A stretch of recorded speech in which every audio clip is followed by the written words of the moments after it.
Hello and welcome to Tech Helpline. It's your host back again with yet another interesting tutorial video. In this video, I'm going to teach you how you can edit your bio in Onlyfans.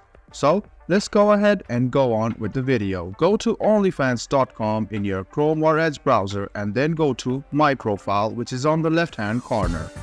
Click on My Profile and then click on Edit Profile. Now you can see your bio. You can go ahead and edit your bio.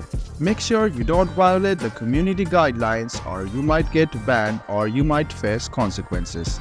After editing it, click Save and then your bio has been edited. Let me show it to you again. Go to My Profile and go to Edit Profile. Now you can go ahead and edit your bio. After editing your bio, make sure you hit the Save button, otherwise your bio will not be saved. Click on the Save button and then you have successfully edited your bio in Onlyfans. I hope this video was helpful for you. If you still have any kind of confusion, please do mention us on the comment section down below.